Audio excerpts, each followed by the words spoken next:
신약성경 빌립보서 1장 27절 말씀부터 30절 말씀까지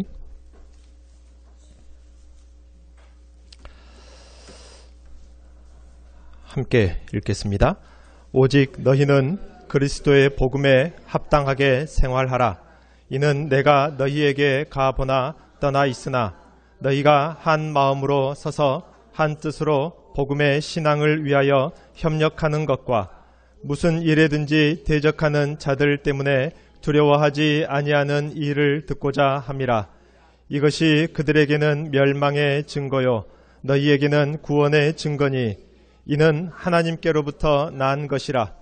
그리스도를 위하여 너희에게 은혜를 주신 것은 다만 그를 믿을 뿐 아니라 또한 그를 위하여 고난도 받게 하려 하심이라. 너희에게도 그와 같은 싸움이 있으니 너희가 내 안에서 본 바요 이제도 내 안에서 듣는 바니라. 아멘.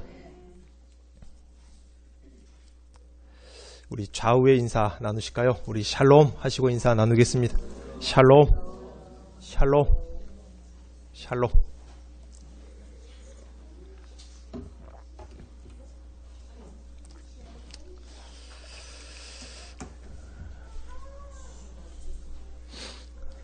오늘 말씀은 내게 고난이 있는가입니다.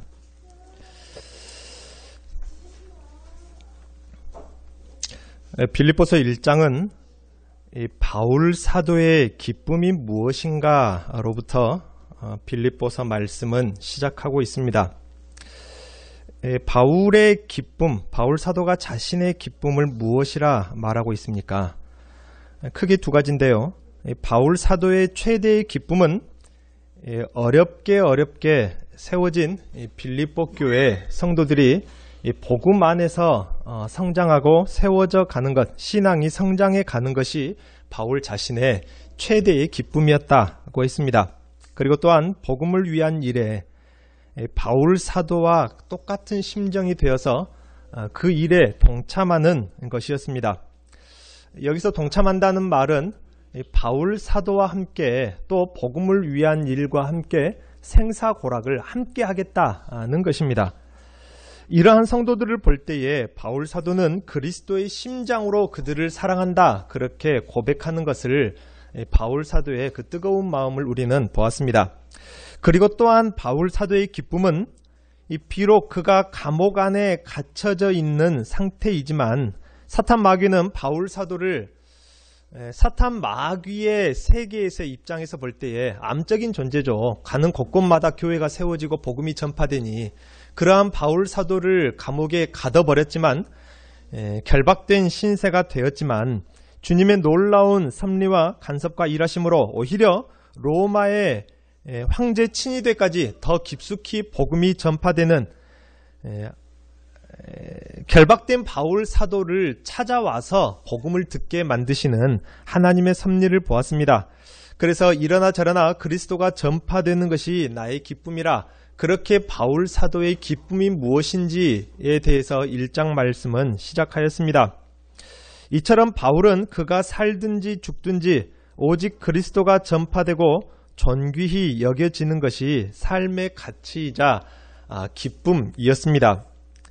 오늘 우리가 읽었던 이 본문의 주제와도 같은 27절에 나오는 성도의 모습은 어떤 생애를 그리고 있습니까? 27절에 이런 말씀이 있습니다. 오직 너희는 그리스도의 복음에 합당하게 생활하라. 이는 내가 너희에게 가보나 떠나 있으나 너희가 한 마음으로 서서 한 뜻으로 복음의 신앙을 위하여 협력하는 것이라. 이 복음에 합당하게 생활하라고 합니다. 27절 말씀을 우리말로 번역된 그 분위기를 보면은 한 마음으로 한 뜻으로 서로 협력하라. 성도답게 착하게 살고 성도 간에 차도 나누고 다가도 나누고 친교를 나누며 한 마음 한 뜻이 되라는 정도로 보입니다마는 하지만 27절의 원문의 뉘앙스는 훨씬 더 강력한 뉘앙스입니다.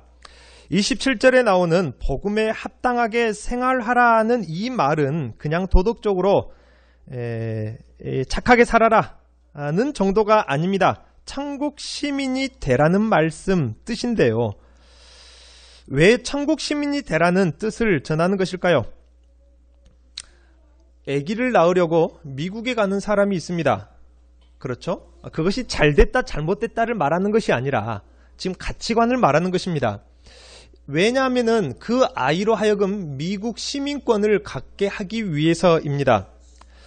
그런 말이 있죠. 서울에서 차라리 거지가 되어도 지방으로는 안 내려온다 하는 말이 있습니다. 여러분 자녀 중에 경기도나 혹은 서울에 사시는 자녀가 있으면은 확실히 느낄 수 있겠지만은 서울권하고 주변 경기도가 우리 지방에 사는 사람들이 가서 보면은 안양이나 서울이나 다 거기서 거기 같은데, 거기 사는 사람들은, 특히 서울에 사는 사람들은 서울 경계 밖에 넘어가는 것을 인생 실패로 여깁니다. 아주 그 차이가 커요. 서울에서는 거지가 돼도 시골에는 안 내려온다는 말이 있습니다. 도시 사람이라는 시민권을 갖기 위해서이죠. 미국의 시민권, 서울의 시민권을 가지고 있으면 그만큼 많은 대접을 받고 많은 것을 누리며 혹은 잘 사는 사람처럼 여김을 받기 때문입니다. 이와 같습니다. 빌립보에 사는 사람들에게 로마 시민권은 우리에게 있어서 서울 시민권 이상이었습니다. 미국 시민권 이상이라 그 말입니다. 왜냐하면은 당시에는 로마 시민이라 는 그 시민권만 가지고 있어도 그 사람을 함부로 쉽게 취급하거나 재판도 그 사람을 함부로 할 수 없을 만큼 엄청나게 큰 권세, 위상을 가지고 있었고 또 누릴 수 있었습니다. 그러니 이 빌립보 도시에 살고 있는 사람들이 로마 시민권을 가지고 있다는 것은 엄청난 자부심이었고 인생의 가치관이었습니다. 또 당시 세계를 정복한 로마의 시민이고 그 시민권입니다. 그래서 그들은 더욱더 로마 시민답게 살려고 노력을 했고, 그것이 무엇입니까? 황제를 더 우상처럼 숭배하려 일부러라도 더 그러려고 했습니다. 왜요? 로마 시민이라면 마땅히 그래야 되거든요. 점쟁이들을 더 찾아가려 했고 성적 타락을 당연시 여겼습니다. 동성연애도 당연하게 여겼다, 그 말인 것입니다. 그것이 로마 시민이었기 때문입니다. 로마 시민권을 누리기 위해서라면은 그런 것에 대해서 죄책감을 느끼지 않을 뿐만 아니라 더 그것을 행하려고 했다, 그 말인 것입니다. 무엇을 위해서요? 로마 시민이 되기 위해서. 이러한 빌립보라는 도시에 살고 있는 이 빌립보 교회 성도들에게 바울은 뭐라고 말하고 있습니까? 너희는 로마 시민보다 천국 시민으로서 더 합당하게 살아라. 그 말씀이 27절 말씀입니다. 천국 복음에 합당한 삶을 살아라는 말씀이 바로 그러한 뜻이라 그 말입니다. 그래서 바울은 빌립보 교인들에게 매우 강력하게 권면하고 있는데요. 우리 성경에는 그다지 강력하게 보이지 않는 27절 말씀, 복음에 합당하게 생활하라. 원문에는 합당하게 서서라는 말로 우리말로 번역할 수 있는데요. 여기 복음에 합당하게 서라는 이 말은 그 뉘앙스가 전쟁 용어입니다. 적군들이 앞에 포진하고 있어요. 수만 명, 수십만 명의 적군들이 앞에 포진하고 있고 여기에 우리 군사들이 포진하고 있습니다. 그 적군과 이제 전쟁을 치르기 위해서 그 적군 앞에 서 있을 때 그러한 의미의 서라는 의미가 여기 27절 말씀 복음에 합당하게 생활하라, 더 정확하게는 복음에 합당하게 서라는 말씀, 이게 원문의 뉘앙스입니다. 지금은 어떤 상황입니까? 전쟁 상황인 것입니다. 적과 싸우다가 죽더라도 천국 시민답게 복음에 합당하게 살아라. 그렇게 싸우라, 그 말입니다. 살아도 천국 시민답게 싸우고 살라는 것입니다. 그러므로 27절의 의미가 무엇입니까? 차가와 다과를 나누고 적당히 서로 친교하면서 그렇게 한마음 한뜻, 그런 뉘앙스가 아니라 지금 죽고 사는 문제를 지금 27절에 말하고 있는 것입니다. 이 세상에서 조금 더 누리고 이 세상에서 조금 더 편안하게 살려고 세상 사람들에게 이 바보라는 소리를 안 들으려고 세상 사람들의 모양으로 살려고 하지 말라, 그 말인 것입니다. 조금 더 풍족하게 살기 위해서 세상과 어떤 사탄적인 것들과 타협하면서 살지 말라 그 말인 것입니다. 세상의 시민이 아니라 천국 시민의 군사로서 타협하지 말고 영적 전쟁을 싸우라는 것입니다. 사실 우리 많이 타협하지 않습니까? 주일이 되면은 타협하려 하고 저주의 말 앞에서 타협하고 거짓과 타협하고 향락과 쾌락 앞에서 타협하고 사업터에서 일터에서 신앙 양심보다 물질적인 이익과 타협하는 오늘날에 많은 사람들이 있습니다.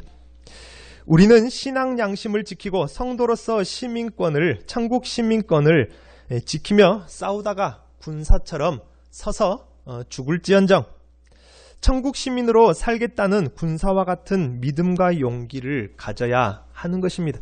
그것이 바울 사도가 이 성경이 우리들에게 요구하는 것입니다. 구약 성경의 다니엘의 세 친구가 그러지 않았습니까? 느부갓네살 왕의 신상 앞에 허투루라도 절 한번 하라니까 차라리 죽는 것이 낫다 라고 하면서 쇠도 녹인다는 풀무불에 들어가지 않습니다. 자원에서 들어간 것입니다.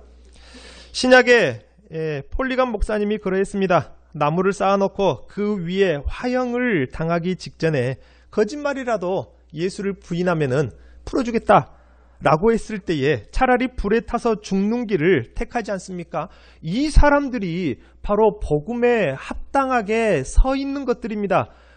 적 앞에 복음 앞에 합당하게 서서 차라리 죽음을 택한 것입니다. 우리는 어떻게 보면은 이들에 비하면은 죽는 것도 아니지 않습니까? 우리들의 문제는 우리는 타협하지 않는 천국 시민으로서 천국의 군사로서 합당하게 적 앞에 서 있는 신앙의 자세로 살며 생활해야 할 것입니다. 이 신앙을 회복하기 위한 방법이 제시되고 있는데요. 27절 말씀에 이는 내가 너희에게 가보나 있으나 너희가 한 마음으로 서서 한 뜻으로 복음의 신앙을 위하여 협력하라고 합니다. 이것을 위한 방법이 무엇입니까? 한 마음과 한 뜻입니다. 특히 신약 성경에서는 교회가 하나 되는 것, 한 마음이 되고 한 뜻이 되는 것을 매우 중요하게 여기는데 그렇지 않으면은 그것은 곧 죽는 것과 같다라고 성경 여러 군데서 신약 성경은 교훈하고 있습니다. 그만큼 교회가 한 마음이 되고 한 뜻이 되는 것, 앞으로 몇 시간에 걸쳐서 이 한 마음과 한 뜻이라는 단어가 자주 나올 텐데요. 교회가 한 마음과 한 뜻이 되는 것을 우리는 목숨을 걸고 지켜야 될 일인 것입니다. 돈 1,000만 원이 더 허투루 들어도 차라리 한 마음 한 뜻이 되는 것이 교회가 택해야 될 방법이라 그 말인 것입니다. 요리 조금 맛없게 돼도 좀 싱겁게 돼도 짜게 돼도 한 마음 한 뜻이 되는 것을 택해야 하는 것입니다. 단편적인 예입니다마는 이 한 뜻을 두 가지로 이야기하고 있습니다. 27절 말씀의 원래의 의미는 우리가 세상 거짓의 유혹과 싸우는 영적 군사로서 표현하고 있다고 했는데요. 세상의 우상 숭배와 싸우는 영적 군사로 말하고 있습니다. 이것이 27절의 뉘앙스입니다. 세상의 물질을 섬기는 문화와 싸우는 천국의 시민이라 그렇게 말하고 있습니다. 로마의 타락한 문화와 싸우고 있는 천국의 시민이라 그렇게 말하고 있죠. 우리는 이러한 사탄의 문화, 세상의 사상을 물리치고 하나님의 뜻대로 살아야 합니다. 그 하나님의 뜻은 무엇일까요? 먼저는 빌립보서에서 우리가 볼 수 있습니다. 성도 간에 그리스도의 사랑을 실천하는 것입니다.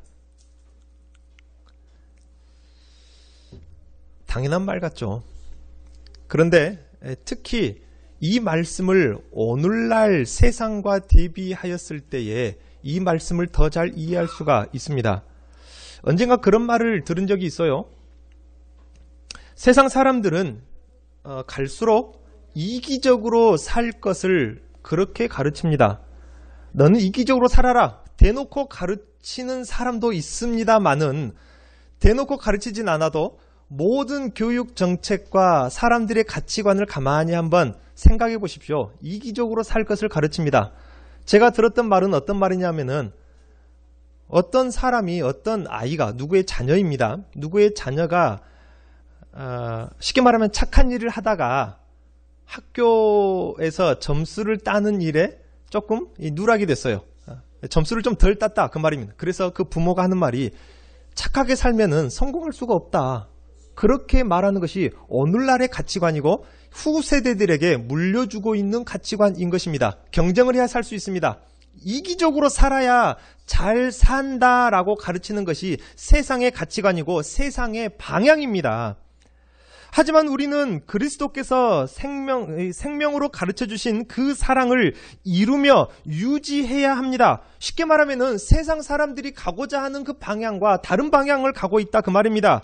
이것이 우리가 한 뜻으로 싸워야 할 과제, 바로 하나님의 뜻입니다. 여기 말하는 그 뜻은 바로 그것을 말하는 것입니다. 세상 사람들은 이기적으로 살아야 성공한다라고 하지만은 우리는 그렇지 않다, 그 말입니다. 한 뜻으로 하나가 되어야 한다가 우리의 가치관인 것입니다. 그리고 또 하나의 하나님의 뜻은 무엇입니까? 복음 전파입니다. 복음 전파는 나 자신부터가 먼저이죠. 내가 먼저 성도답게 그리스도의 복음에 합당하게 사는 것입니다.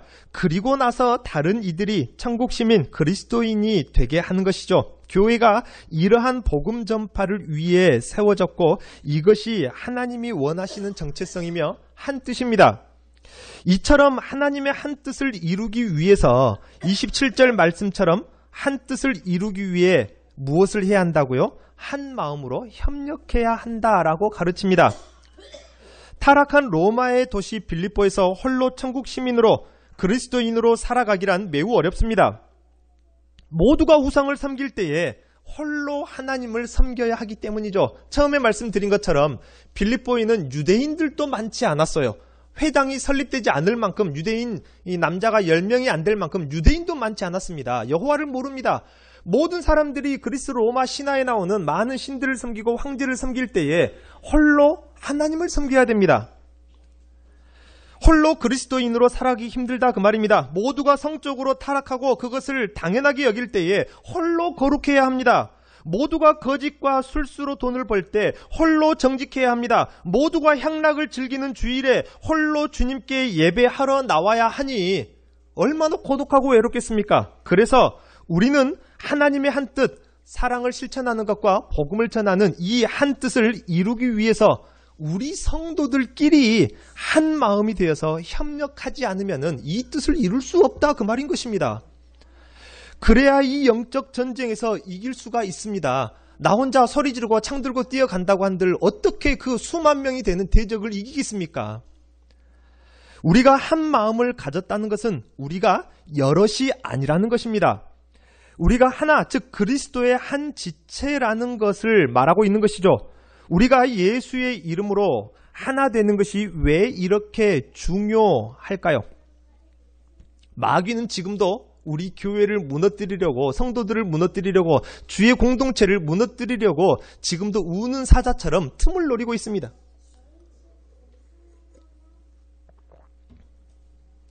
사탄 마귀는 우리 공동체를 파괴하기 위해서 우리 공동체가 성벽이라면은, 한 공동체라면은 어느 부분을 공격할까요?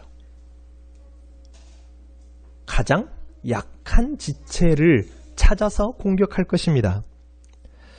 그리고 그 가장 약한 지체가 넘어지고 무너지면 그렇게 우리 안에 들어와 우리 공동체를 사분오열시키려고 하는 것입니다. 사탄 마귀가 노리고 있는 것은 우리 공동체 중에 가장 약한 부분입니다. 가장 약한 지체이라 우리 개인적으로도 사탄 마귀가 공격하는 것은요, 가장 약한 부분 있지 않습니까? 내 신앙에 있어서, 도덕에 있어서 어떤 부분이든지 가장 약한 부분을 사탄을 공격한다, 그 말인 것입니다. 그렇다면 가장 약한 성도는 어떤 성도일까요? 돈이 없는 가난한 성도일까요? 아니면은 건강이 약한 질병에 걸린 성도일까요? 가장 약한 성도란 하나님과 관계에서, 그리고 성도들 간의 관계에서 가장 멀리 떨어져 있는 사람이 가장 약한 지체입니다.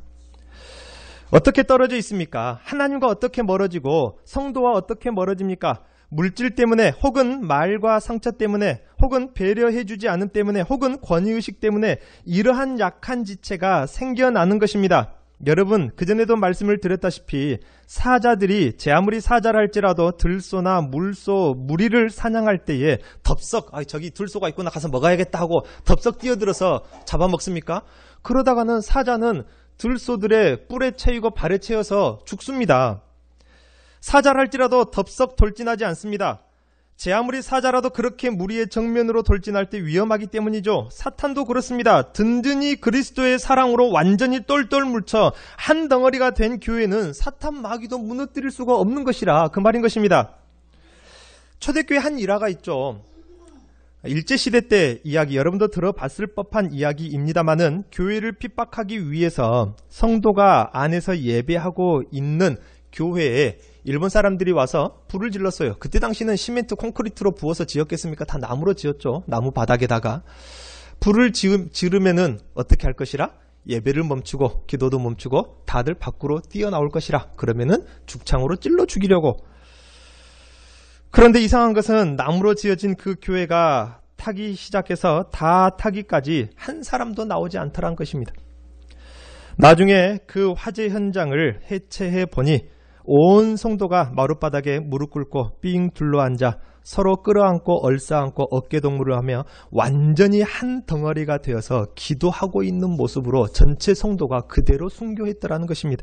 얼마나 강하게 붙어있든지 따로따로 떼어서 장례를 치르려고 해도 떼어지지가 않아서 그냥 그대로 큰 무덤을 만들었다는 이야기 여러분도 들어봤을 법합니다.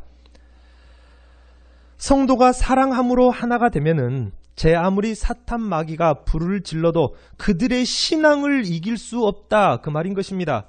그렇기 때문에 우리는 사랑함으로 하나가 되고 서로의 신앙이 약해지지 않게 우리 공동체 안에 약한 지체가 생기지 않도록 서로 협력해야 한다 한 마음으로, 그래야 사탄 마귀가 공격하지 않고 또 공격해도 이길 수 있고 복음에 합당하게 서서 믿음을 지키며 싸우는 영적 군사로 살 수가 있습니다. 그래야 한 뜻을 이룰 수가 있어요. 사자는 어떤 사냥감을 노립니까? 약한 들소나 무리에서 따로 떨어지고 소외된 독립된 들소를 노립니다. 그러면은 100이면 100 그 들소들, 무리에서 떨어진 그 외로운 들소는 100이면 100 그대로 먹잇감이 됩니다. 우리 안에서도 마찬가지입니다. 신앙에 가장 연약한 사람, 하나님과 성도 간의 사랑에서 가장 멀리 있는 사람, 우리 교회에서 소외된 사람들을 사탄 마귀는 공격한다 그 말인 것입니다. 이렇게 공동체의 한 기둥이 무너지면은 여러분 전체가 무너지는 것입니다. 그렇기 때문에 우리는 목숨을 걸고 사랑으로 한 마음이 되도록 협력해야 하는 것입니다. 왜냐하면 우리는 지금 사탄 마귀와 대치되어 있는 적의 군사들 앞에 서 있는 영적 군사들 전쟁 상황이기 때문입니다. 사랑하는 성도님 여러분, 그렇다면 우리는 어떻게 하나가 될 수 있을까요? 원래부터 친했던 사람들끼리 조금 더 어울리고 밥 한 끼 더 먹으면 하나가 될 수 있을까요? 사도행전 4장에 잘 나와 있습니다. 33절 이하에 보면은 잘 나와 있는데요. 예루살렘에서 유대인들에게 복음이 전해졌을 때에 성령이 충만하게 그들 가운데 임합니다. 그래서 그들이 회개하고 서로 자기의 물건을 나누고 통용함을 볼 수 있습니다. 그랬더니 아무도 가난한 사람이 없다, 핍절한 사람이 없었다라고 성경에 분명히 기록합니다. 이들은 모두 출교된 사람들입니다. 땅도 잃고 구약의 모든 가나안 땅의 기업들을 다 잃고 출교된 사람들이 신약교회 성도들로 모인 자들입니다. 그런데 어떻게 가난한 사람들이 없었을까요? 다 부자였기 때문일까요? 그렇지 않습니다. 이것은 바로 그들이 하나가 되었다, 서로를 남으로 여기지 않고 자기 자신처럼 여겼다는 증거로 그 물건을 통용한 것입니다. 그들이 언제부터 이렇게 되었습니까? 그것은 바로 성령을 받고 난 후로부터 이렇게 되었다라고 성경은 기록한다 그 말입니다. 성령께서 하시는 일이 무엇입니까? 하나님의 진리, 한 뜻을 드러내는 일을 하시고, 또 이 일을 위해서 성령께서 하시는 일이 그 일을 위해 성도가 하나 되게 하시는 사역, 이 사역이 바로 성령의 사역입니다. 한 뜻을 드러내는 것, 진리를 드러내는 것, 그리고 성도가 하나 되게 하시는 사역입니다. 그래서 교회가 보면은 별것 아닌 것 때문에 다투고 나누고 분열되는 것을 많이 볼 수 있습니다. 어떻게 하나 될 수 있을까요? 서로 뜻이 다르기 때문인데, 말이 다르고 어떻게 해야 될까요? 내가 조금 양보하면 될까요? 아니에요. 양보해가지고 될 일이 아닙니다. 100명이 모이면 100사람이 양보를 해야 되는데 어떻게 그것이 되겠습니까? 내가 조금 양보해가지고 될 문제가 아니라 성령이 충만해야 된다 그 말입니다. 어떤 사람이 재직의 조건입니까? 재직의 제1의 조건은 성령이 충만한 사람입니다. 성령의 뜻에 복종할 수 있는 사람. 그 사람이 재직의 조건인 것입니다. 목사인 저로부터 교회 재직들이 모여서 뭘 합니까? 회의를 합니다. 목사인 사람부터 이제 세례를 받은 평신도에 이르기까지 교회 회의에 복종하고 그 결과에 순종을 해야, 그러한 마음을 가져야, 그렇게 성령으로 감동되어서 교회의 한 뜻에 순종할 수 있어야 그것이 교회가 한 뜻이 되는 길인 것입니다. 그래서 우리가 무엇보다도 기도해야 될 것이 무엇입니까? 성령 충만을 위해서 기도해야 되는데, 성령 충만을 구하는 이유가 무엇입니까? 우리가 한 뜻이 되기 위해서입니다. 한 마음이 되기 위해서. 그래야만이 한 뜻을 이룰 수가 있는 것입니다.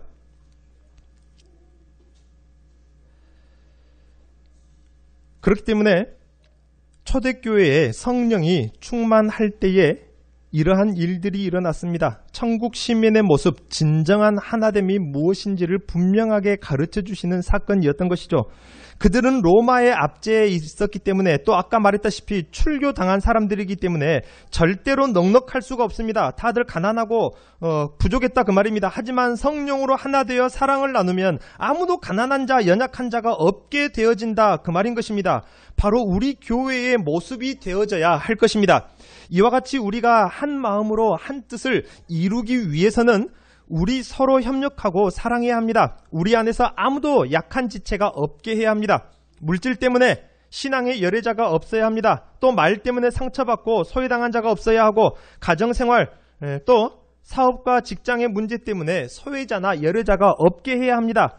이들의 문제는 더 이상 그들만의 것이 아니라, 그 사람의 문제가 아니라 나의 문제로 여길 수 있어야 하는 것입니다. 사도행전의 초대교회가 가난한 지체들을 위해서 자기의 모든 소유를 내어놓고도 자기의 것이라 여긴 사람이 없었다, 그렇게 기록을 하고 있습니다. 상대의 아픔과 고난이 성령 충만을 받고 나니 나의 아픔과 나의 고난처럼 여겨졌다 그 말인 것이죠. 그리고 오늘 말씀이 우리에게 주는 교훈은 무엇입니까? 복음에 합당한 삶을 살기 위해서는 그리스도인이 맞이하게 되는 고난의 의미를 잘 이해하고 있어야 복음에 합당하게 설 수 있는 것입니다. 그렇지 않으면 언제든지 무너지고 마는 것입니다. 중요한 것은 그리스도인들에게 고난이라는 것이 반드시 없어야만 하고, 없어야만 그것이 의로운 것이고 선한 것이 아니라는 것입니다. 모든 사도들이 그리스도라는 이름 때문에 고난을 받았고 때로는 죽기도 했습니다. 하지만 오늘날 교회 태평성대에 살고 있는 우리 그리스도인들은 유독 고난이 없는 길만을 고집하고 있는지 모르겠습니다. 교회에 나와서 고난이 없어지는 것이 바른 길이라고 생각할 수 있다 그 말인 것입니다. 여기서 우리가 새롭게 마음을 가져야 할 것은 그리스도라는 이름표를 달고 다니는 그리스도인으로서 이 세상을 살아간다면 고난은 피할 수 없는 길이라고 우리 성경은 말씀하고 있습니다. 29절에 이런 말씀이 있습니다. 그리스도를 위하여 너희에게 은혜를 주신 것은 다만 그를 믿을 뿐만 아니라 또한 그를 위하여 고난도 받게 하려 함이라고 합니다. 고난은 반드시 따라옵니다. 그리고 17절에 이런 말씀이 있습니다. 30절 말씀에 너희에게도 그와 같은 싸움이 있다. 그것은 어디에서 본 것이라? 바울 사도 안에서 보고 들은 바다. 나에게서 고난이 있는 걸 봤지 않냐? 나에게서 고난이 있는 것을 들었지 않냐? 너희에게도 그것이 있을 것이다. 그리스도인의 이름을 가지고 산다면 이 고난이 너희에게 있을 것이다. 분명하게 말하고 있습니다. 그런데 오늘날 태평성대에 살고 있는 그리스도인들이다 보니까 고난이 없어야 당연한 것으로 그것이 바른 길로 여기고 있는데, 그래서 우리는 그리스도인들 앞에 놓여있는 고난이 무엇인지 바로 이해하고 해석하고 있어야 한다. 그래야 무너지지 않는다. 그 말인 것입니다. 왜입니까? 그것은 성도는 거룩하지만 세상은 그렇지 않기 때문입니다. 세상과 다르기 때문에 고난이 당연히 있다. 그 말입니다. 세상과 우리는 추구하는 것이 다르기 때문입니다. 세상은 보이지만 않으면 선이 될 수 있습니다. 그러나 우리는 그렇지 않습니다. 하나님이 보시기 때문이죠. 또 세상은 하나님이 필요 없을 만큼의 물질을 추구합니다. 하지만 우리는 물질을 포기하고라도 하나님을 얻어야 합니다. 세상은 내리막길로 가려 하지만 우리는 반대로 힘들게 오르막길을 가려 하기 때문입니다. 똑같이 이 땅에 살지만 우리는 그들과 추구하는 것이 다르고 목적이 다르고 시민권이 다릅니다. 그렇기 때문에 세상과 우리는 거스를 수밖에 없고 대립될 수밖에 없는 것이고, 그것이 오히려 당연한 것이고 자연스러운 것으로 이해를 하고 있어야 하는 것입니다. 그러므로 세상을 살아가면서 내가 그리스도인이라는 이유 때문에 고난을 받는다면은 잘못됐다라고 생각하지 마시고, 그것은 나에게 어떤 통증으로만 생각할 것이 아닙니다. 왜냐하면 28절 말씀처럼 세상과 다른 가치관을 가졌다는 증거이기 때문입니다. 그리스도로 인한 고난은 천국 시민권을 가진 사람에게만 있는 것입니다. 그렇기 때문에 내게 있는 고난이 그리스도로 인한 고난이라면 그 고난은 바로 여러분이 구원받은 성도라는 증거인 것입니다. 천국이 예비되었다는 증거인 것이라 그 말인 것입니다. 성령께서 우리에게 그리스도를 믿게 하신 은혜를 주신 이유는 단지 그리스도를 믿는 것만을 위한 것이 아니라 이 고난도 함께 받기 위해서 은혜를 주신 것이라는 오늘 말씀을 여러분 가급적 진지하게 좀 시간을 두고 많이 묵상을 해보셔야 합니다. 여러분 앞에 분명히 그리스도인이기 때문에, 성도이기 때문에 당하는 고난과 손해들이 있어요. 크고 작은 것들이 있습니다. 그러한 것들 앞에 서운하지 않고 여러분의 신앙과 마음이 무너지지 않으려면 이 말씀을 여러분 기억하고 있어야 합니다. 그러므로 내가 그리스도 때문에 고난을 받는 것이 그리스도의 사랑을 내게서 확인하는 순간이 되는 것을 알아야 합니다. 여기 입 밖에까지 나왔다가 내가 성도이기 때문에 참아야 하는 경우도 있지 않습니까? 당하기만 하죠. 저 사람은 온갖 세상에 있는 욕을 다 끄집어다가 욕을 하는데 나는 성도라서, 목사, 장로, 집사, 권사라서 참고 당하기만 해야 돼요. 얼마나 억울합니까? 이것은 하지만 억울한 것만이 아닙니다. 오히려 영광입니다. 그렇지 않습니까? 또 주님 만나는 시간 때문에 사업과 일터에 손해를 보는 여러분들이나 혹은 그 자녀들도 있을 것입니다. 이것을 손해보는 정도, 내가 주님을 더 사랑한다는 증거인 것입니다. 우리가 하나 되기 위해서 지체를 사랑하고 품는다는 것, 여러분 포근한 병아리를 품는 거 아닙니다. 고슴도치같이 뿔나고 가시투성이가 된 영혼을 품지 않으면 우리가 하나 될 수 없는 것입니다. 하나 되는 것 결코 쉬운 문제 아닙니다. 어렵습니다. 우리 중에 뿔난 사람들이 많이 있어요. 사람이 있는 것이 아니라 누구에게나 그 뿔이 있습니다. 그러한 우리 고슴도치들이 모여서 하나가 되려면은 그 고슴도치 가시에, 상대의 가시에 참아주고 찔려줘야 하는 것이에요. 그러니 우리가 하나 되는 것 쉬운 문제가 아니라 그 말입니다.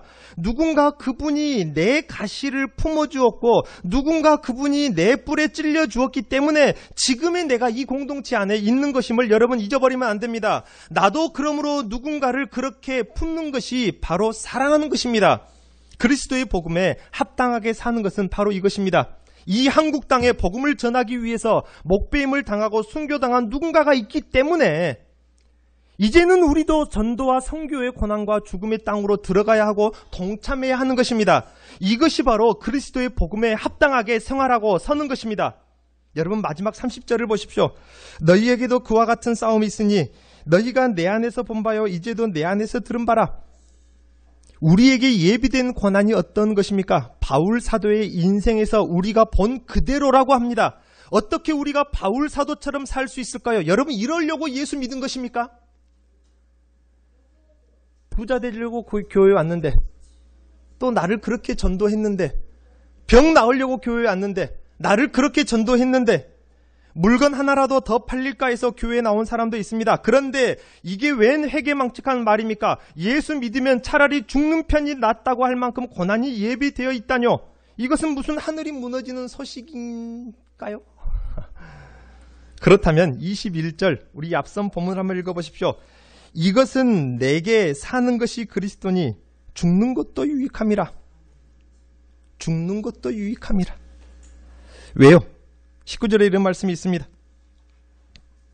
이것이 너희 강구와 예수 그리스도의 성령의 도우심으로 나를 구원에 이르게 할 줄 안다. 그것이 여러분을 구원에 이르게 한답니다. 그리고 23절에 차라리 세상을 떠나 그리스도와 함께 있는 것이 훨씬 더 좋은 일이라.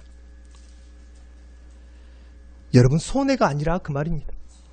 그만한 가치가 있기 때문에 바울 사도는 그 길을 택하였고 그 편이 훨씬 낫다는 것을 알았고 거기에 지극한 기쁨이 있고 너희도 이 기쁨을 가지기를 원한다라고 이 빌립보서 편지를 성도들에게 쓰고 있는 것입니다. 우리에게는 세상을 향한 소망이 아니라 그리스도와 연합할 천국이 예비되었기 때문입니다. 기도하겠습니다. 하나님 아버지, 하나님의 크신 사랑과 은혜를 감사를 드립니다. 그리스도의 복음에 합당하게 생활하라. 그리스도의 복음에 합당한 영적 군사로 서라는 오늘 말씀 우리의 마음 가운데 깊이 새겨지게 하시고 세상 사람들이 가는 길로 많은 이들이 가는 넓은 길, 넓은 문으로 우리가 당연하게 갈 것이 아니라 사람들이 가지 않는 좁은 길, 좁은 문이 어디인가를 잘 찾아보아서 그 의의 길, 그 생명의 길을 세상을 거스르고라도 갈 수 있는 복된 믿음의 성도들이 되게 하여 주옵소서. 예수님의 이름으로 기도하옵나이다. 아멘.